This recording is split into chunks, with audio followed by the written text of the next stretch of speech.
Hey, welcome to this platform. My name is Kemi, and I talk about faith, love, hope, courage, and positive mental awareness. You are doing well. You're doing well. I must say, yes, I know sometimes it can be quite rough, and you can begin to like question your progress, and then you feel overwhelmed and pressured. I will say to you again, you're doing well. One of the reasons why I say you're doing well is because you are alive, and that is beautiful.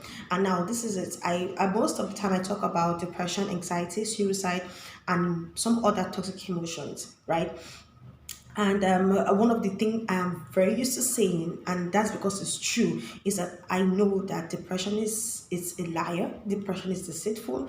Anxiety, the negative type of anxiety, is deceitful. Toxic emotions like anger, envy, and all whatnot is deceitful because that is not the definition of who we really are. These emotions just come to us and like want to like distract us away from being the very best version of ourselves. And until we have a strong willpower to fight against this negative emotions, they can really like consume us and drown us, right? But if we keep fighting, or if you stand up and say, okay, yes, I'm going to fight for my mental health, I'm going to fight to make sure depression doesn't consume me, anxiety doesn't consume me, and make sure that attempts to commit suicide, I diminish it, right? We might not really live in the best, in our best, in the fullness of our potential. So I'm here to tell you today that you are doing well, and more so, more practically, how can we manage depression? I mean, that is the reason why I'm doing this video today. Yes, I know that depression is, like I said, depression is deceitful, but in as much as it's deceitful, if we allow it to consume us, the reality of depression just becomes our reality, right? So how can we manage depression? So the one thing I want to say, one way you can really manage depression is by practicing the art of happiness. Yes, yes, you can practice it.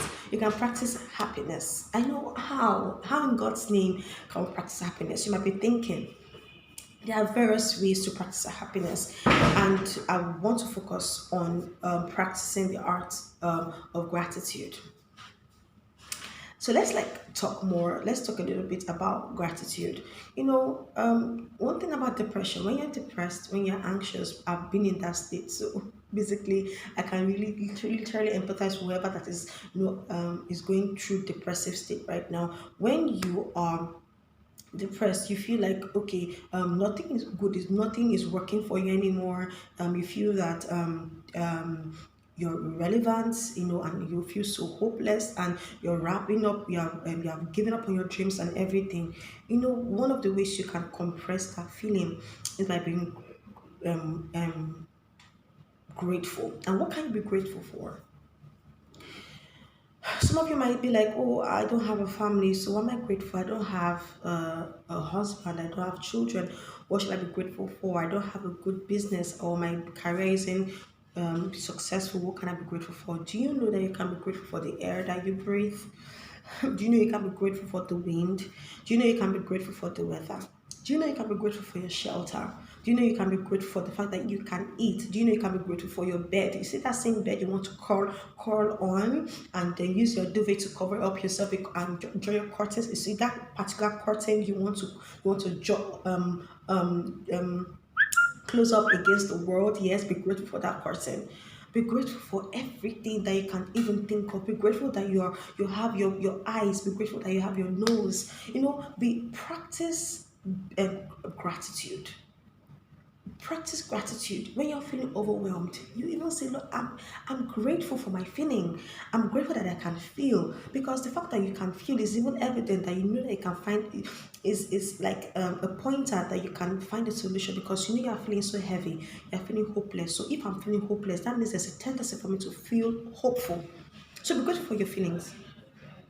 Be grateful. Gratitude opens doors of of opportunities for us, of joy for us.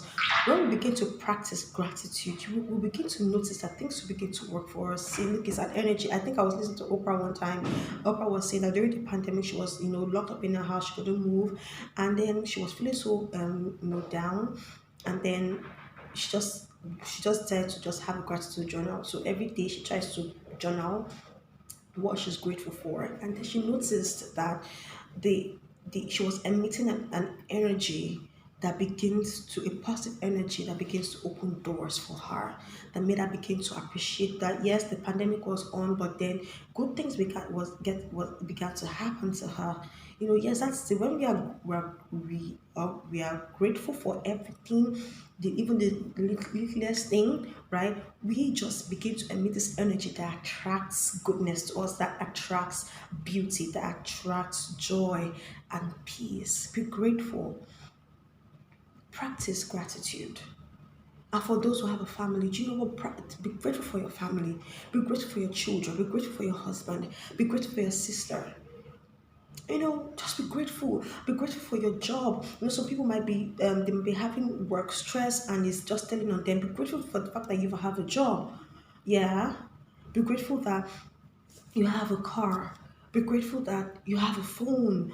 Be grateful that you have just think about it. Just think about anything and be grateful for that particular thing. And then by the time when you practice this gratitude over and over again, you will notice that your countenance will begin to change. You begin to realize, okay, do you know what? I can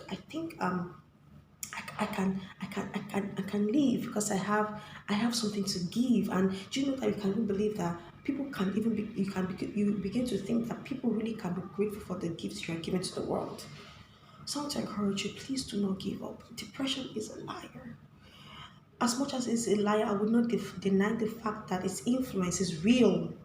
Its influence is real, and if you allow its influence to consume us, right, then we are not far from destruction. I know some people are eager to want to leave this world. No, no, no, no, don't be eager. The world needs you. Don't be eager. The world needs you. And guess what? By the time you begin to give your gifts to the world, the sense of fulfillment you're going to feel, you'll be so grateful that you did not give up. Let me tell you something. There is breakthrough at the other side of depression. There is breakthrough at the other side of suicide. If you can just take a moment and just overcome this feeling and manage this feeling, you would know that there is goodness at the other side of depression. There's beauty at the other side of depression. There is peace at the other side of depression. Just do not allow this feeling to consume you. Be grateful. Practice gratitude. Would you practice gratitude today? Would you practice gratitude today? Please try and practice gratitude. Be grateful for anything. Be grateful for family, for your friends. Just be grateful. Be grateful for your body. Be grateful for, just think about it. Anything, no matter how little it is, be grateful for it. And I know that you'll be fine. You're doing well, girl. You're doing well, friend. You're doing well, guy. You're doing well. You're doing well. Just be grateful. Practice the art of gratitude, and that is one of the ways that you can be happy, even though depression is trying to steal away your joy. So I'm going to be ending here, and I want to say lastly that Jesus is actually interested in your emotions, as crazy as it sounds. Yes, because if he wasn't interested, it wouldn't tell you to cast your cares upon him. It wouldn't tell you that you should stop being anxious, but you should, by prayer and thanksgiving, you should present your request to him. So you can literally talk to God when you're feeling so overwhelmed and you think you cannot do anything. You can talk to God, talk to Jesus, and then just surrender everything to Jesus. It says that you should cast your cares on him. So for real, he's so interested. He's so interested. So thank you for listening to me. Please subscribe to this platform, like, share. I'll be sharing more tips by God's grace. So I have to go now. Yes. Bye. Yeah.